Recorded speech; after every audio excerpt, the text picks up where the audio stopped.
बिस्मिल्लाहिर्रहमानिर्रहीम। अस्सलाम वालेकुम। पॉलिटिकल इकोनॉमी का प्रोग्राम दादा पोतो शो लेकर आपकी खिदमत में हाजिर। मैं हूं आपके साथ आपका मेज़बान वसीम अहमद और इस प्रोग्राम में हमारी रहनुमाई के लिए दादाजी हमारे साथ मौजूद होते हैं। कैलेंडर पर आज 6 मार्च साल 2021 और आज हफ्ते का दिन। उसी पाक परवरदिगार के लिए तमाम तारीफ़ें जो तमाम जहानों का रब है। नबी करीम सल्लल्लाहु अलैहि वसल्लम की ज़ात अक़दस पर लाखों करोड़ों अरबों खरबों दुरूद व सलाम।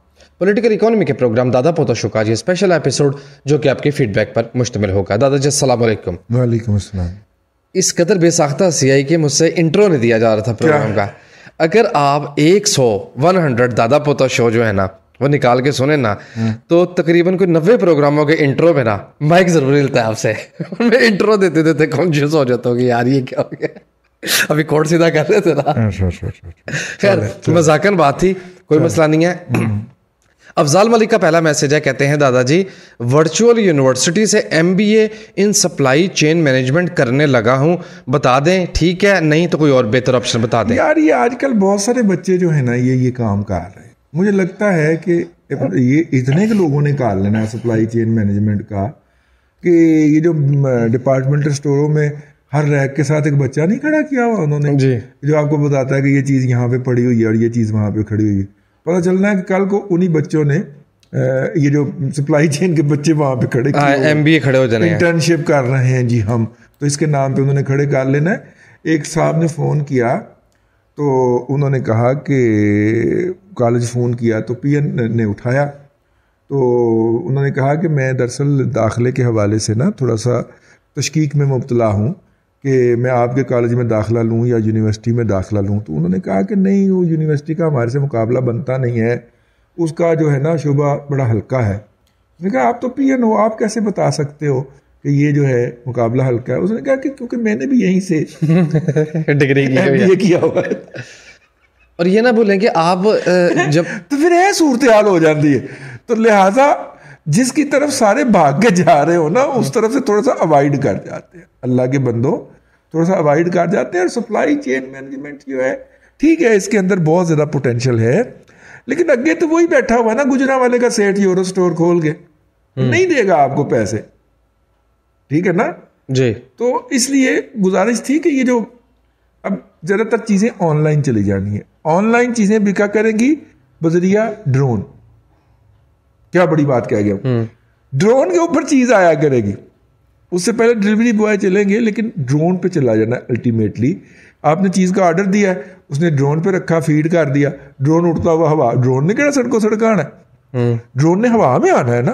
वो आपके घर के सामने आके तो जनाब वो बेल बजाएगा या आपके मोबाइल के ऊपर मैसेज भेजेगा, तो आप बाहर जाएंगे और ड्रोन का ढक्कन खोल के उसके ऊपर डब्बा ही रखा होगा, ढक्का खोल के चीज़ निकाल लेंगे।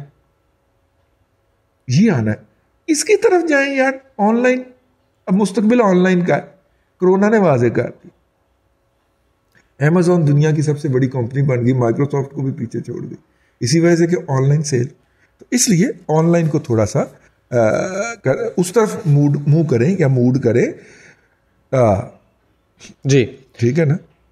हो गई बात मुकम्मल। हाँ जी। नेक्स्ट मैसेज MM सज्जाद का है, कहते हैं दादाजी पाकिस्तान और IMF के माबैन अगली मीटिंग कब है?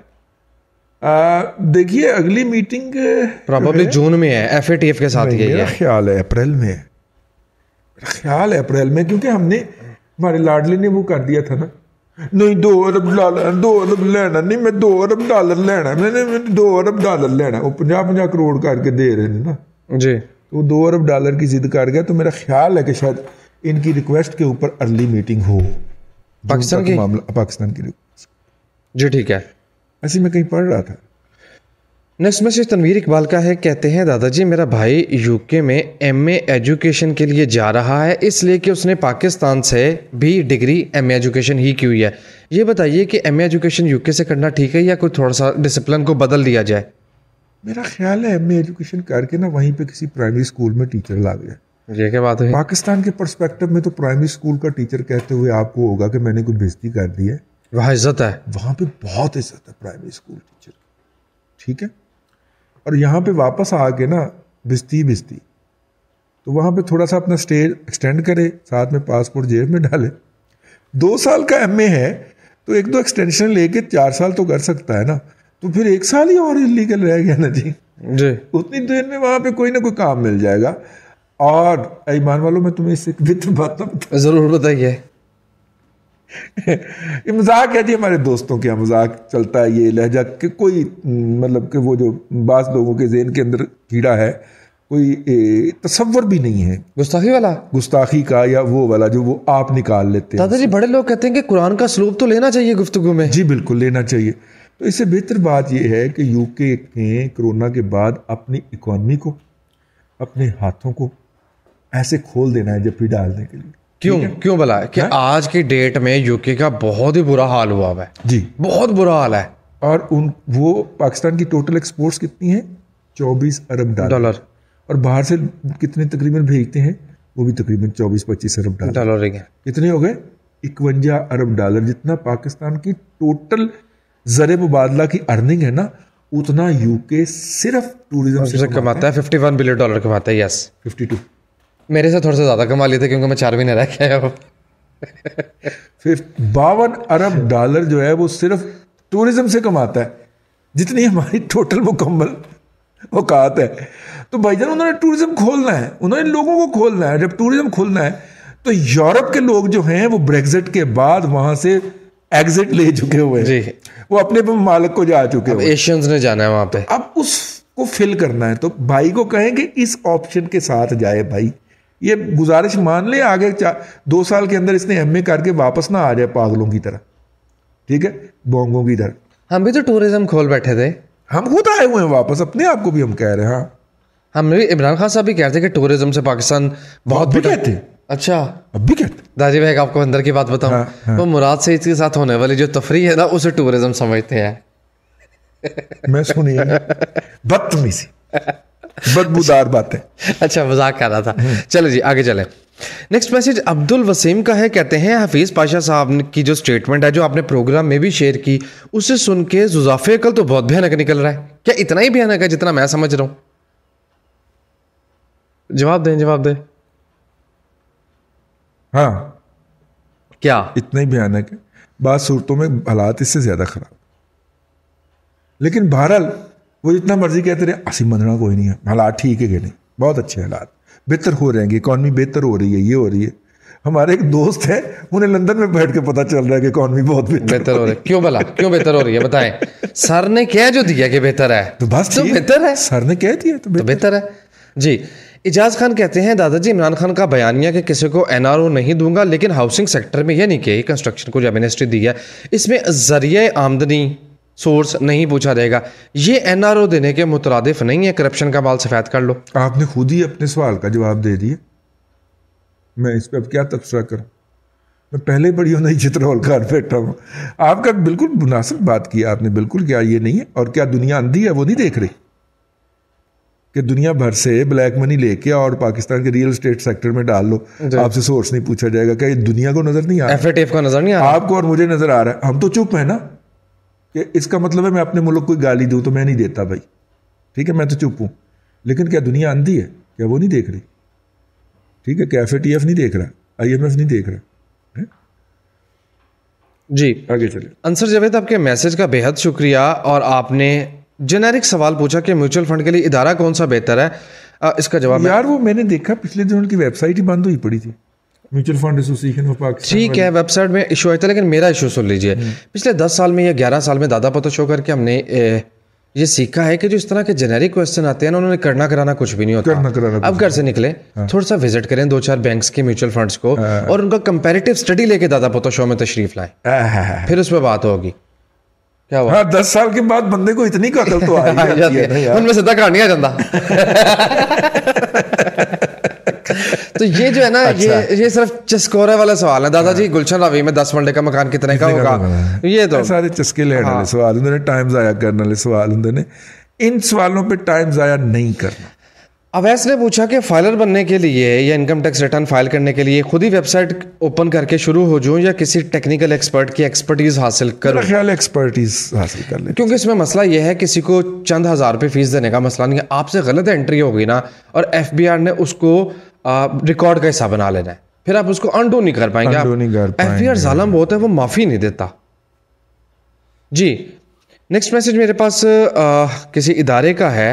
और इन्होंने पूछा है कि इंपोर्ट पॉलिसी व्हीकल्स की जो है, क्या ये नाफिजुल अमल हो गई है या कब से होगी? कौन सी व्हीकल्स की न्यू पॉलिसी, वो जो इलेक्ट्रिक गाड़ियों पे टैक्स और ड्यूटी कम। तो कम हो भी गए तो जब आएगी तो कम होगा ना, उसका शुमार होगा। अफरीदी साहब कुछ स्मगलिंग करने की कोशिश कर रहे हैं, अल्लाह करे वो कामयाब हो जाए आपके लिए। मैं तो आपके हक में दुआ कर रहा हूँ ना जी। अदरवाइज इलेक्ट्रिक व्हीकल की जो टेक्नोलॉजी है वो मतलब उसके अंदर मल्टीपल टेक्नोलॉजीज हैं। पाकिस्तान के लिए क्या सूट करता है वो अब हमें फिर फवाद चौधरी तो नहीं ना बता सकता, ठीक है ना, मतलब वो हमनक तो नहीं ना बता सकता। देखिए कई टेक्नोलॉजीज हैं उसके अंदर जो है, अब मैं क्या कहूँ, मैं आमियाना बात करूँगा फिर लोग उसमें से टेक्निकल फॉल्ट निकालेंगे। कई लोग कहते हैं कि उसके अंदर ना एक जनरेटर रख देते हैं, पेट्रोल से जनरेटर बिजली पैदा करता है और उस बिजली से जनाब आगे गाड़ी चलती है, तो काम फिर होता ही रहा। और नहीं जी वो बड़े इंजन से निजात मिल जाती है, ठीक है। कई लोग कहते हैं कि नहीं वो हाइब्रिड होता है तो वो 40 किलोमीटर तक, कई लोग कुछ कहते हैं, कई कुछ कहते हैं। फुली इलेक्ट्रिक से पहले आप हाइब्रिड पे तो जा नहीं पा रहे, ये हाइब्रिड की लोकल असेंबली तो शुरू हो नहीं पाई, तो आपने फुली इलेक्ट्रिक पे कैसे जाना है? खुदा का खौफ करो यार। पॉलिसी बनती है, फिर उसके ऊपर कंसेप्ट पेपर तैयार होते हैं, फिर उस कंसेप्ट पेपर की अप्रूवल या डिसअप्रूवल होती है, फिर उसके बाद बिजनेसमैन को प्रेजेंटेशन दी जाती है, फिर वो अपनी जमा तफरीक करके ना उसका रिटर्न पेबैक पीरियड निकालता है, फिर फैसला करता है कि मैंने ये प्रोजेक्ट करना है या नहीं करना, ठीक है। आप अन्य वाह किस्म के युद्धियों के प्रोपेगेंडे के ऊपर, युद्धिये थे के ऊपर जरा जोर देना, युद्धिये के प्रोपेगेंडे के ऊपर जो है आप गुमराह हो जाते हैं और हमें भी गुमराह करने की कोशिश करते हैं। बहुत ज्यादा काम है अभी इसमें होने वाला, ठीक है। तारिक फरीद खान आपके मैसेज का शुक्रिया, कहते हैं FATF की हम ग्रे लिस्ट में रहे हैं यार, इस पर आपकी बहुत सी बातें सुन ली, आपका तजिया सुन लिया, तसल्ली नहीं हुई। असरात क्या आएंगे मुल्क पे, स्टॉक मार्केट पे? पहले की असरात पैड़े ही थे क्या मामला जड़े थे पैड़े, ठीक है। तो असरात आ चुके हैं जी पाकिस्तान की इकॉनमी के अंदर। जो बेड़ा गर्क होने का एक जो रीज़न है वो FATF भी है, वरना हमें ग्रे इकॉनमी बचा जाया करती थी। ये पहला क्राइसिस है जिसमें हमें ग्रे इकॉनमी भी नहीं बचा पा रही जी। हालांकि 24/7 उसने प्रॉपर्टी के जरिए एमनेस्टी की विंडो खोली हुई है। ऐसी करते करते बात फिर याद आ गई कि 24/7 एमनेस्टी की विंडो खुली हुई है कि आप इलीगल ग्रे पैसे डिक्लेयर करें, इंतजार ना करें, फौरी तौर पे डिक्लेयर करें और वाइट करें, ठीक है। एवं चक्कर ही दवाना है ना, डिफेंस दियाँ 4 फाइलें खरीद लिया, कोई नहीं पूछ सकता, और हफ्ते बाद बेच दिया, कोई मैं फाइलें बेची हैं, अच्छा फाइलों के लिए पैसे कहाँ से आए थे ये आप पूछ नहीं सकते कानून के मुताबिक, लो पैसे मनी वाइट नहीं हो गई, ठीक है। सरकार ने टैक्स भी कम कर दिया, सरकार ने टैक्स भी कम कर दिया, आगे चलो जी। अफजाल भट्ट आपके मैसेज का शुक्रिया, आपने तफसील से अपने हालात लिखे और आपकी टेलर शॉप है। बुनियादी तौर पर आपने ये पूछा कि म्यूचुअल फंड या स्टॉक मार्केट, तो इसका जवाब सीधे सभाओ स्टॉक मार्केट है।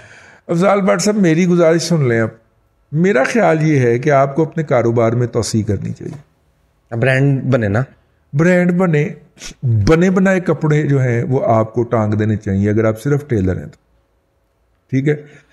अगर आपके पास 8 कारीगर काम करते हैं तो उनकी तादाद आपको 10 या 12 कर देनी चाहिए,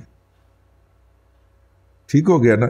अगर आप हफ्ते में 6 दिन काम करते हैं तो आपको बच्चों की छुट्टियां जो हैं आपको 12 की बजाय 14 बंदे रख के ना तो 7 दिन काम करना चाहिए, ठीक है। अगर आपकी दुकान है नीचे तो आपको ऊपर वाली मंजिल भी ले लेनी चाहिए और उसके ऊपर आपने ये कर देना चाहिए। कारोबारी आदमी को कारोबार एक्सपेंड करना चाहिए, कारोबारी आदमी को स्टॉक एक्सचेंज में नहीं जाना चाहिए। स्टॉक एक्सचेंज में वो जाता है जो फिक्स्ड इनकम ग्रुप होता है। स्टॉक एक्सचेंज में या म्यूचुअल फंड में पैसे डाले वो जो आपके पास आके टेलरिंग करता है, उसको तनख्वाह मिलती है ना, या पर पीस मिलती है या पर मंथ मिलती है। खुदारा इस फर्क को समझिए। हम बहुत सारे बिजनेसमैनों को जब वो हमारे पास ज़ाती कंसल्टेशन के लिए आते हैं, हाँ कोई भी आ सकता है टाइम लेके, लेकिन जब वो आते हैं तो हम उनको समझाते हैं कि भाईजान आपका कारोबार चल रहा है, अब अपने कारोबार की तोसी देने की बात करें। स्टॉक मार्केट में इन्वेस्ट करने की हमारी एडवाइस या हमारी गुजारिश उन लोगों के लिए है जो फिक्स्ड इनकम के लोग हैं। और जिनका मुस्तकबिल के अंदर कोई फलूक लगने का इम्कान नहीं है, तो वो फाइनेंशियली अपने आप को सिक्योर करें। ये मेरी बात, वो फाइनेंशियली स्टॉक मार्केट में जाएं या म्यूचुअल फंड में जाएं, लेकिन यार आप अगर रेडी भी लगा रहे हैं ना गोलगप्पे की, तो अल्लाह की कसम आप गुनाह करेंगे अगर आप म्यूचुअल फंड में डालेंगे। तो आपको उस रेडी से 2 रेडियां करनी है, आपको उस रेडी से दुकान पे जाना है, और अगर दुकान पे है तो ऊपर वाली मंजिल लेके वहां पे लोग बैठ के गोलगप्पे खाएंगे, ये बनाना है। आपको कारोबार की एक्सपेंशन में जाना चाहिए यार। ये मैंने गुजारिश करनी थी, बड़े दिनों से मैं चाह रहा था कि इस मौजू के ऊपर हम बात करें, ठीक है। लेकिन अगर आप फिर भी बस जिद्दा तो आ जाए, वेलकम। प्लेटफॉर्म तो सबके लिए है, प्लेटफॉर्म सबके लिए, लेकिन गुजारिश आपसे यही होगी कि ये प्लेटफॉर्म आपके लिए नहीं है, क्योंकि जितना रिटर्न आपके पैसे ने आपको यहां पे देना है ना, उससे कई गुना ज्यादा रिटर्न आपको उसने देना। और अब आपका फिक्रा क्या होगा, मैं फिर पूरी ये लेक्चर कर देना, आपका फिक्रा क्या होगा कि जनाब मैंने कुछ बचत भी तो पार्क करनी है ना। आपके लिए बचत पार्क करने की बेहतरीन जगह एसेट्स है, ठीक है।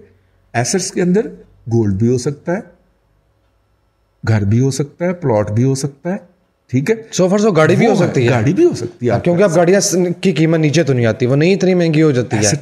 आपके लिए अपनी इन्वेस्टमेंट पार्क करने की जगह आपके एसेट्स हैं, ठीक है।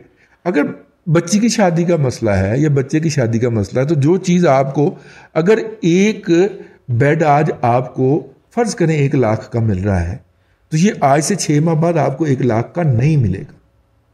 अफराते ज़र जो है वो बहुत ज़्यादा है, ये आज से 6 माह बाद 1,10,000 का या 20,000 का हो चुका होगा। तो इनके अंदर इन्वेस्ट करें। कहेंगे कैसे करें, एलो फड़ो भैन ऐसा बुक हो गया जी, डिलीवरी असी 6 माह बाद लैनी।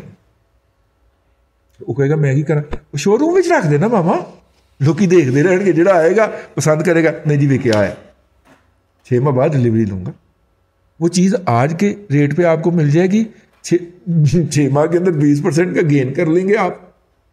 इस तरह की चीज़ों पे इन्वेस्ट कर लें, एसेट्स में इन्वेस्ट कर लें। हमने बट साहब यही कुछ करना होता है ना इस एज के अंदर। तो आपके लिए स्टॉक एक्सचेंज और म्यूचुअल फंड अच्छा नहीं है, आप अपना कारोबार एक्सपैंड कीजिए, ठीक है। हाँ, ऑनलाइन स्टिचिंग शुरू कर दीजिए, की ख्याल है। जहाँ पे बाकियों ने ऑनलाइन किया, आप भी एक ऐप बनवाएं, 50,000 से लेके 2.5 लाख रुपए तक लगा के एक ऐप बनाएं, लोग ऑनलाइन जनाब आपको दें और कोरियर के ज़रिए कपड़ा भेज दें, और आप ऑनलाइन उसके ज़रिए मेजरमेंट लेके उसका सूट सी दें। वो इस तरह का कोई काम कर लें, बड़ा काम कर लें। लोगों को बार बार जो ख़वातीन को चक्कर लगाने पड़ते हैं वो ना लगाने पड़े। यार मैंने देखा कि जहाँ मैं पिछले दिनों सूट कहीं से माई साहबा ने निकाल के दिए, क्या सवालो हूँ, ठीक है, तो मैं सिलवाने के लिए गया हूँ, हराम में भी कोई मर्दों का टेलर नज़र आया, सारे ही ख़वातीन टेलर हो गए। एक मेरा वाकफ भी सी, मैं जाके क्या तेनों की बनी, कहता जी मर्द तकरीबन सारे रेडीमेड तो चले गए, पैंटा भी रेडीमेड तो शर्टा भी रेडीमेड, तो इन्ने कस्टमर ही नहीं आते सन कि दुकान का किराया निकल सके। तो फिर जी कहता मर्दाना सिलाई वाले लोग अपने अपने घरों में शिफ्ट हो गए, आप घरों में बैठ के मर्दाना सिलाई करते हैं। तो आपको अगर कोई मिलेगा भी तो वो घर में बैठा हुआ काम कर रहा होगा। जनाना वाले हर महंगे डिपार्टमेंट हर महंगे प्लाजे के अंदर दुकान लेके बैठे हुए। तो फिर मिला आपको कोई, या अभी तक ढूंढ ही रहे हैं? नहीं, मैं आपको देता हूँ, टेंशन ना लें, मौजूद है, अच्छा टेलर मौजूद है। अच्छा, नेक्स्ट मैसेज तलहा मिराज का है, बुनियादी तौर पर शरारतें कर रहे हैं, कहते हैं जब अब PMLN की हुकूमत आएगी तो आपके पोते को किसी ना किसी कमेटी की एडवाइजरी मिल जाएगी। आपने क्या है कि सोशल मीडिया से हल्का मुलाजम, जब मैं तरकीद करता हूँ हुकूमत पे मुझे मुलाजम करार दे देते हैं। वो कहते हैं फिर इसकी एडवाइजरी तो पक्की है ना अगले टर्न में? एडवाइजरी नहीं, इससे आगे को काम हो करेंगे। कोई मिनिस्टर वगैरह का सोचे, कोई इकोनॉमी का पोर्टफोलियो। मोहम्मद इमरान साहब, आपका मैसेज पढ़ के बुनियादी तौर पर मेरा दिल सड़ गया है। लासानी के बाद भी इस कौम को समझ नहीं है कि अभी भी B4U का पूछ रहे हैं, काफ़ी नहीं हो गया? यार मैं वीलॉग कर देता यार, मैंने अपनी जान खतरे पे रख के किया है भाई, काफ़ी नहीं हो गया मेरा? ठीक है, आप भी थोड़ा सा, और इस बात को हमें ना बताएं, ये आगे फैलाएं। हम वीलॉग कर चुके, प्रोग्राम कर चुके इसके ऊपर, आप इसको, इस बात को आगे फैलाएं, लोगों को जाके बताएं कि फ्रॉड है, ठीक है, उनको कायल करें, और अपने आर्गूमेंट की सपोर्ट के लिए हमारा वीलॉग सुनवाएं उनको। एक तो ये है ना कि आप खुद अक्लमंद बनने की कोशिश करते हैं, हम इस पे भी व्लॉग भी कर चुके, 2-3 दादा पोता शो भी कर चुके। जिसकी भी है फ्रॉड है, ठीक है ना। और अगर आपकी जिसकी भी है फ्रॉड है। दादाजी अगर तसल्ली नहीं ना होती और आप बयानिए को इस तरह कहना शुरू कर देना कि ये फ्रॉड है, ये जिसका भी है फ्रॉड है, बात मुक गई, वो फ्रॉड हट जाएगा। जब उस बंदे को उसमें डाल देंगे कि ये इमरान खान का फ्रॉड है, तो फिर वो बात जो होगी ना वो बाइस्ड हो जाएगी, फिर वो फ्रॉड जो है ना वो नहीं हटेगा उतनी। अगर आप सिर्फ ये करें कि जी ये फ्रॉड है, ठीक है, इससे बच जाए, तो आपकी बात में ज़्यादा असर होगा। जब आप उसमें इमरान खान का या उसके किसी बहनोई का नाम डाल देंगे तो वो काम जो है ना वो हार्ड हो जाएगा, लोग उसके ऊपर पोजीशन ले लेंगे, क्योंकि अंधे मुकल्लद भी तो होते हैं ना लोग, ठीक है ना यार। 450 अरब रुपए की कैलिफोर्निया के अंदर जायदादें उसको डोनेट कर सकते हैं, तो वो उसके नाम के ऊपर बी फॉर यू में पैसे नहीं लगा सकते, ठीक है।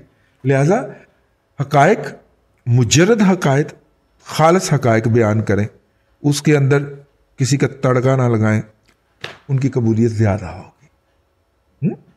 अल्लाह आपको आसानियाँ अता करे और आसानियाँ खल्क़े खुदा में तकसीम करने की तौफीक अता। आमीन। दादाजी बेहद शुक्रिया। नाज़रीन कराम, पॉलिटिकल इकोनॉमी के प्रोग्राम दादा पोता शो का ये स्पेशल एपिसोड जो कि आपके फीडबैक पर मुश्तमिल था, आप देख रहे थे। मैं उम्मीद करता हूँ कि आज का प्रोग्राम आपको पसंद आया होगा।